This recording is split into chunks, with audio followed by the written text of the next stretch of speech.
Well, to talk about the Prime Minister's address, we're now joined by this week's journalists panel. Tonda MacCharles is the Ottawa Bureau Chief for the Toronto Star. Stephanie Taylor is a reporter with the Canadian Press. And Joël-Denis Bellavance is the Ottawa Bureau Chief for La Presse. Hello to the three of you. Hey there. Good to see you. So here we have the Prime Minister in New York, as we say, really pushing Canada's environmental credentials, critical minerals, a clean electricity grid. And that is what the government is hoping to achieve, and I take that. But, you know, I wonder, when you talk about critical minerals, when you talk about the clean energy grid, there's still a lot of work to be done on both in order to achieve the government targets. Massive. Massive. So is the government, is the Prime Minister putting the cart before the horse, trying to sell this to New York? Well, look, let's say it's aspirational. It's an aspirational agenda on all of those fronts. The government is prepared to put a lot of money in it, but even its own timelines to achieve that kind of successful investment in those areas and development of a critical minerals industry in this country is, again, but worth $80 billion over the next 11 years, right? So he's down there selling it, and yes, a little bit putting the cart before the horse, because some of those projects, some of the areas they want to develop are long-term projects where they haven't got the infrastructure even to get these critical minerals out of the ground and onto a rail car or a truck or a ship and out of Northern Ontario, for example, where Ring of Fire encompasses a lot of those mineral developments. So yeah, it's aspirational, is what ambitious, but we're not there yet. Yeah, you say Ring of Fire, and I have a thought on that. But first, I want to talk to you, Joël-Denis, because again, here's the Prime Minister selling these industries, these resources that we've yet to really figure out how that's going to work. Is there a fear of disappointing our partners in this? Well, there is, because the government is known for not approving projects very quickly, and that's one of the main criticisms that have been addressed to the government. But I think Mr. Trudeau is still doing something sort of a selling job, selling Canada to the rest of the world, and reminding all those investors that Canada does exist, because I was told that nobody wakes up in the morning outside of Canada thinking of Canada, and so you have to remind them every time that Canada exists, and for the right reason, for our environment policies, for clean energy, but also access to critical minerals. And there's a race right now around the globe for investment in this area, so you have to make sure that Canada raises its hand and said, we do exist and we have lots of that, so come and invest in Canada. So it's part of the job of selling, but there's an obligation of results on the part of the government to approve projects quickly. And a lot of the ministers who are in charge of economic portfolios are aware of that. Christophe Freeland, the finance minister, is aware of that. Jonathan Wilkinson as well, and François-Philippe Champagne, and they work together in a semi-formal way, if I may say, to try to make sure that we get to approve those projects for critical mineral in a more rapid manner. Yeah. Stephanie, what do you think of the challenge versus what essentially is the sell job in New York right now? I mean, Jonathan Wilkinson has acknowledged it takes too long to actually get a mine up and running in this country, at least a decade. Yeah. So as you say, this is very aspirational, and there's still a lot more homework that needs to be done. I think this announcement, it's very clearly Trudeau is still riding the victory lap off of landing the Volkswagen deal, but experts from Canada, elsewhere, the United States, all agree that the government has to answer the regulatory questions of not just approvals, but actually getting it built. And talking about the Ring of Fire, yes, some First Nations are in favor of it, but some First Nations are not in favor of it. And this is a government that also values reconciliation, and it has since day one, and it says it continues to. So how is it going to accomplish that? And it's frankly not even a problem. I mean, it's a problem because the Liberals are in power, but any government in Canada is going to have to contend with this and contend with potential court cases. And how are investors going to deal with that when they've looked at what happened with Trans Mountain Pipeline the last time a project tried to get built and it was tied in court and the government had to step in? So there's a lot more homework the government needs to do after it's done its victory lap. Yeah, and it's interesting because you both mentioned the Ring of Fire, and quite frankly, we've been talking about the Ring of Fire in some form for so long now, for decades at this point. 20 years, 30 years? Exactly. And to your point, there's not even a road to get up there at this moment in time. So talk to me about what you're hearing amongst Ottawa officials, amongst ministers and government people about that challenge and how they intend to tackle it. Well, I've asked that question of Minister Wilkinson and talked to him about that, but I don't hear actually a concerted plan, and maybe they have one and they're not telling us. There's lots of times when they've got work behind the scenes going on, they don't tell us. They don't see fit to let Canadians in on, for example, their strategy of how to secure the Volkswagen investment until, bang, they drop it on the table that day. I can only assume that both the provincial government and the federal government are doing some kind of outreach work with the various Indigenous communities and leaders in those areas. But you know, Bob Rae, when he left as interim Liberal leader before he was appointed to the embassy in New York, or the mission to the UN in New York, was involved very much in trying to push that development along and the talks and the consultations with the Indigenous leaders there. But the last time I talked to leaders up in that area, there was still no sense of urgency around talking to them and compelling talks forward. But you know, to be honest, that was a little while ago, so I don't know where it stands now. But it can't move forward unless they're engaged. Yeah, the Premier of Ontario has been pushing a little bit more lately because of the Volkswagen announcement, and also that Canada wants to be able to build electric car from the batteries up, you know, assembling it. And so he's been pushing it. And the fact that he's got a great working relationship with Mr. Trudeau probably will get more attention from Ottawa. But I would say that on Ottawa's radar, it's been far away. They've been dealing with other issues. And there's also some dilemma facing the government, because there is an environment minister named Stephen Guilbeault, who is, you know, his reputation is at stake on many fronts because of economic development, but also decisions that may affect the environment. And on this front, he may be, you know, more reluctant to, be on board on that decision. Okay, well, listen, let's leave this topic right now. Let's leave Justin Trudeau in New York, move on to Alexandre Trudeau back here in Canada, because Alexandre Trudeau is making news as well. He apparently wants to testify next week so that he can defend the foundation that bears his father's name.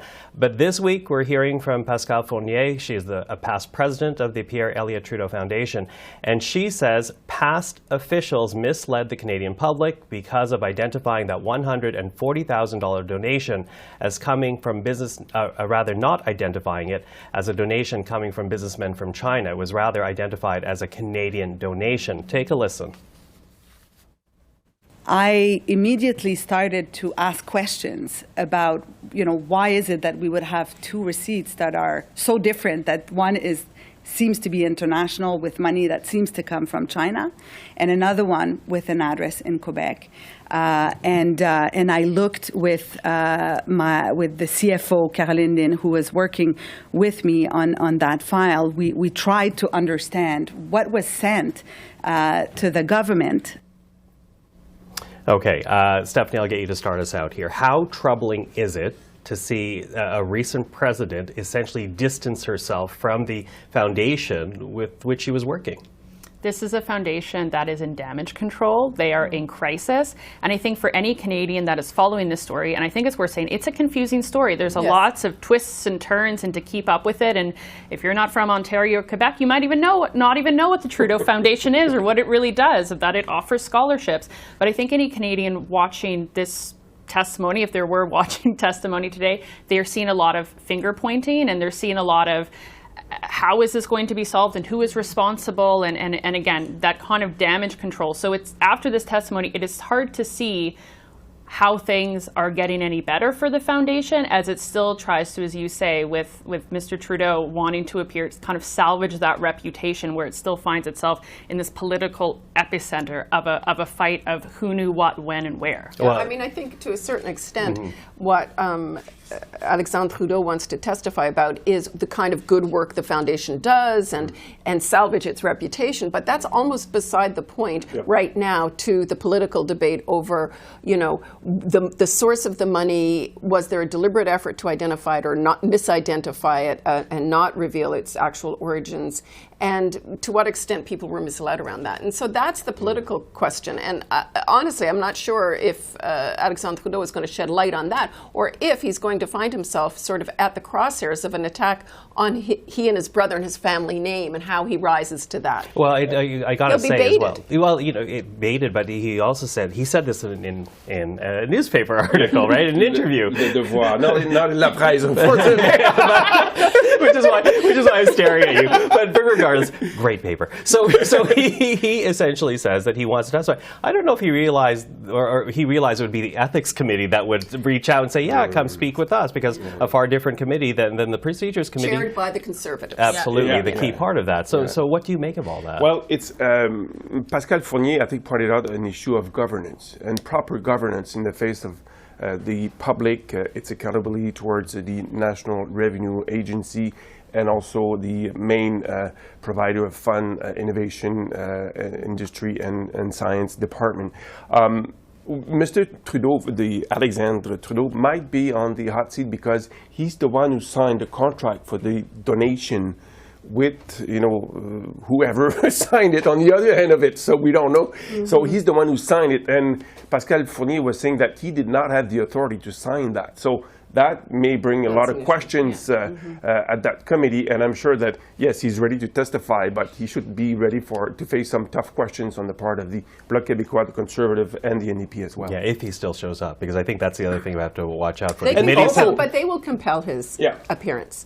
And so, I mean, there's now that he's already offered to, it's going to be pretty hard for him to sidestep that. One point that I think is worth mentioning is that his testimony will be on the eve of the Liberal Convention in Ottawa. So will that drag the bad publicity until the convention? That remains to be seen, but there's a danger there. Yeah, we're watching, and of course, luckily for us, we're covering the convention as well. But listen, before we're completely out of time, I want to move on to another topic, Harjit Sajjan, because he did give testimony this week to the Commons Immigration Committee, and that committee had questions about travel documents that were issued to Afghans trying to come to Canada during the fall of Kandahar. Now, they were not issued by the regular officials. Instead, it was issued by Senator Marilu McFedrin. And Minister Sajjan, who was Defense Minister at the time, says he was not aware this was happening because he was not checking his emails. Take a listen. Do you personally monitor your your personal parliamentary email account, otherwise known as the P9s? Yes, I do. Did you monitor that account between August and September 2021? I can tell you that time I was not looking at emails during So you did not monitor your personal email account at that time, between August and September 2021? Madam Chair, if I can answer the whole question. That time, the situation was so dire that we had to stay focused, and the communication at that time was done very quickly. I had no time right now to be looking at emails. I was focused on the briefings, which is... Okay, so he says given the crisis at the moment, he had no time to check the emails. What do you make of that?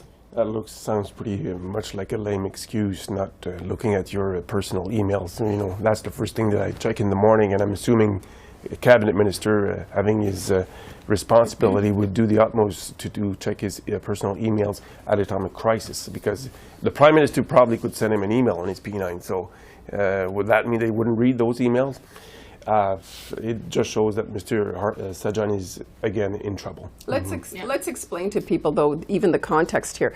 It was, he's right, it was a chaotic time. It was chaotic because the government had failed to foresee the fall of the Taliban and the need to evacuate people out of Afghanistan, not just Canadians. And they were calling an election that day. And they called the election, well, they scrambled 2 days ahead of the election to do some measures to help, and then they called the election. And then for the first 10 days of that campaign, if you'll remember, it was dominated by Afghanistan. And so for the minister in charge of the evacuation not to be reading emails is a dereliction of duty. But even if he were reading his emails or weren't reading his emails, he had a chief of staff, he had staff, he had a deputy minister, he had people advising him. And it turns out, as we've reported, his chief of staff was involved in facilitating the exit of some people out of Afghanistan by providing letters, exit letters, travel facilitation letters that he got from a global affairs political colleague. So what's going on? This whole story raises not just legal questions of whether or not it is a valid letter and that Canada should honor it in some respect to those Afghans who were left behind, or some that got out and remained in Albania. I reported this week it was FIFA was trying to help women's soccer players out of Afghanistan. Some of them are still stranded. Some of them are in Afghanistan. Some are still stranded in Albania and other countries. Michelle Rempel-Garner's got a family who she's trying to help, who got one of these letters. We don't know how, but that family got one of those letters, and they only made it to the U.S. So there's legal questions around what does Canada owe these people, given the source of these letters, and then there are political and moral questions. What is our obligation, even if they're deemed not to be official government documents, as the government is claiming?